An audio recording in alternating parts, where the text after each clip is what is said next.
সূর্য সবেমাত্র ডুবেছে, চারিদিকে কুয়াশা নামতে শুরু করেছে।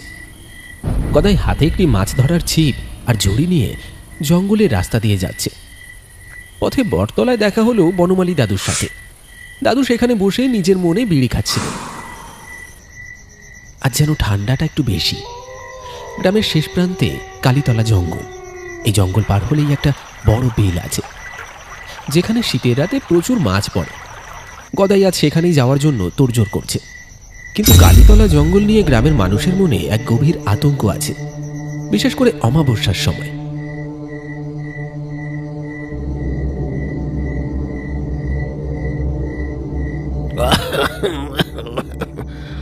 ও কে যায়? গদাই নাকি? এত তড়ি ঘড়ি করে কোথায় যাচ্ছিস বাপ? ও দাদু, তুমি এখানে? আমি যাচ্ছি ওই কালীতলার বিলটায়। আজ নাকি খুব মাছ পড়েছে, ভাবলাম রাতেই মেরে আনি, কাল হাটে বেচবো। দাঁড়া গদাই দাঁড়া, ভালো করে আকাশটা দেখ।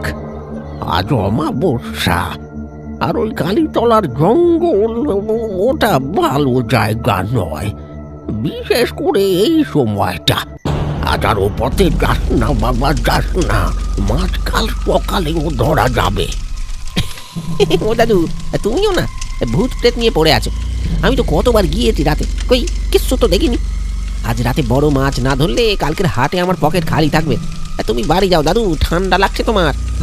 শোন গদাই, বড়দের কথা কানে তোল। আজ রাতে ওই জঙ্গলে পুরনো আত্মারা আলো খোঁজে।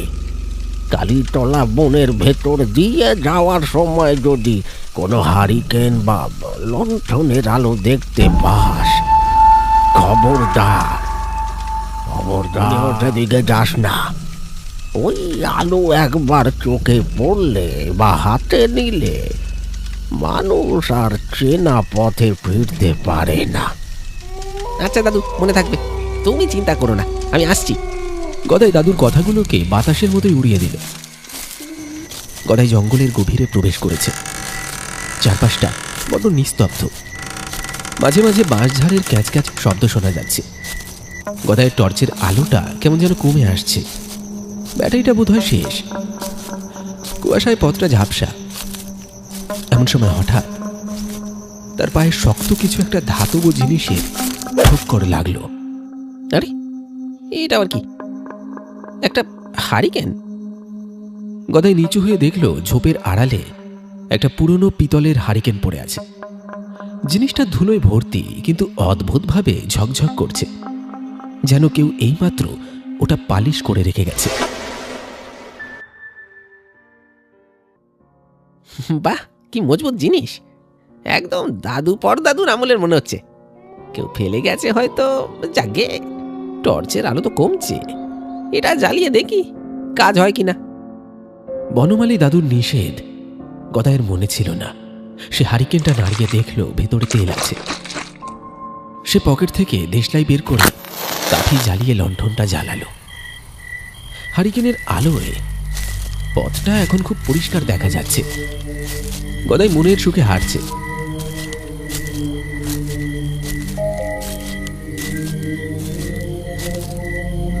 হঠাৎ সে দেখল পথের ধারে একটা ভাঙা বাড়ির সামনে, যেটা দেখতে পুরনো আমলের পাহারাদারদের ঘরের মতো, সেখানে একজন লোক বসে আছে।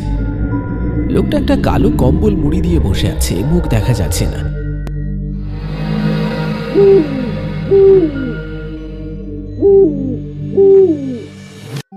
ও কাকা, কে আপনি? এত রাতে জঙ্গলের মধ্যে বসে কি করছেন? ঠান্ডায় জমে যাবেন তো, বাড়ি যাবেন না? আমার ডিউটি শেষ হয়নি রে খোকা, আমি আলো পাহারা দিই। তুই আমার আলোটা পেলি কোথায়? এই হ্যারিকেনটা, ওটা তো ওই ঝোপের ধারে পড়েছিল। আপনার নাকি? ইস, আমি তো না বলেই নিয়ে এলাম। এই নিন, ধরুন। ধীরে ধীরে মাথা তুলল লোকটা। গদাই দেখল লোকটার গায়ের চামড়া কেমন যেন ফ্যাকাশে, যেন রক্ত নেই, আর তার চোখের মনি নেই, পুরোটাই সাদা। ওটা যার হাতে জ্বলে সেই আমার সঙ্গী হয়। তুই আলো জ্বালিয়েছিস, এবার আমার সাথে আয়। আমি অনেক দিন ঘুমাইনি। গদাই লক্ষ্য করল লোকটা যখন কথা বলছে তার মুখ থেকে সাদা ধোঁয়া বের হচ্ছে আর তার শরীর থেকে একটা পচা গন্ধ আসছে। গদাইয়ের বুকটা এবার ধক করে উঠল। সে বুঝতে পারল সে ভুল করেছে।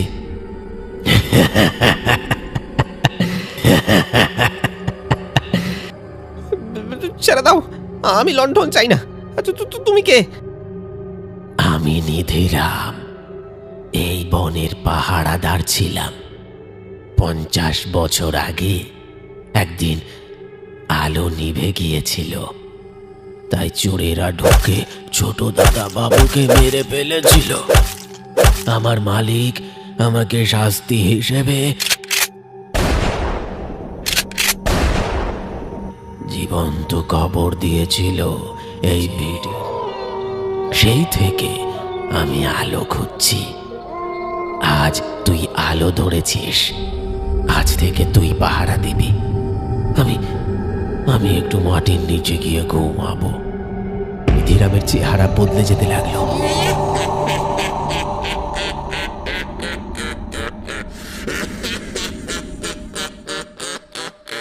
তার হাতগুলো লম্বা হয়ে গদাইয়ের গলার দিকে এগিয়ে এলো। তার মুখটা একটা পোড়া গর্তের মতো দেখাচ্ছে। গদাই প্রাণপণে দৌড়াতে চাইলো, কিন্তু সে পালাতে পারছে না। হারিকেনের আলো নিধিরামের ছায়াটা বিশাল এক দানবের মতো দেখাচ্ছে। গদাইয়ের সমস্ত শক্তি শেষ হয়ে আসছে। নিধিরাম ভূতটা তার অমানবিক শক্তি দিয়ে গদাইকে মাটির উপর দিয়ে টেনে হিঁচড়ে নিয়ে যাচ্ছে একটা ভাঙা শ্যাওলা পড়া কুয়োর দিকে। গদাই প্রাণপণে বাঁচার চেষ্টা করছে, কিন্তু ভূতের শক্তির কাছে সে অসহায়। তার মনে তখন বনমালী দাদুর সেই সতর্কবাণী বারবার বাজছে। আলোটা হাতে নিস না গদাই।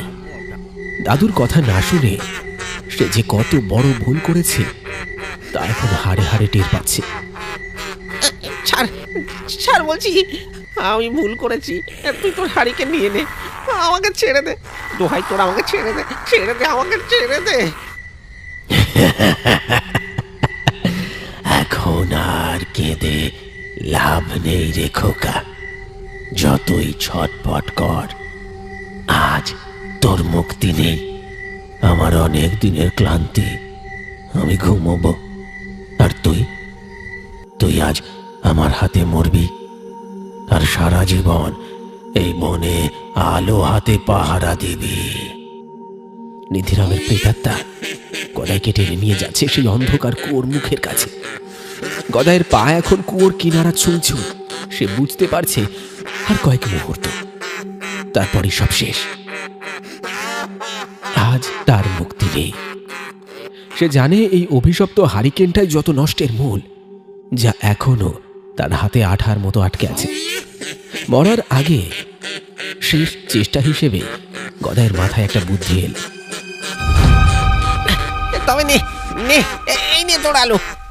গদাই তার শেষ শক্তিটুকু সঞ্চয় করে হাতে আটকে থাকা জ্বলন্ত হারিকেনটা সজোরে সেই ভূতের বুকের ওপর আছড়ে মারল। হারিকেনটা ভূতের গায়ে লাগার সাথে সাথেই একটা বিকট শব্দে ভেঙে চুরমার হয়ে গেল। ভেতরের তেল ছিটিয়ে গিয়ে দাউ দাউ করে আগুন জ্বলে উঠল ভূতের শরীরে। নিধিরাম এক আকাশ ফাটানো চিৎকার করে উঠল।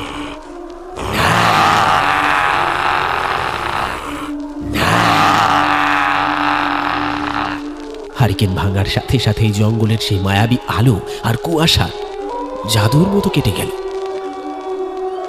গদাই দেখল সে আর জঙ্গলের গভীরে নয়, বরং গ্রামের শ্মশান ঘাটে এক পুরনো পরিত্যক্ত কুয়োর পাড়ে দাঁড়িয়ে আছে। তার ঠিক 2 হাত দূরেই সেই কুয়োর অন্ধকার গহ্বর। ভূত নেই, আগুন নেই, শুধু ভাঙা হারিকেনের কাঁচগুলো চকচক করছে।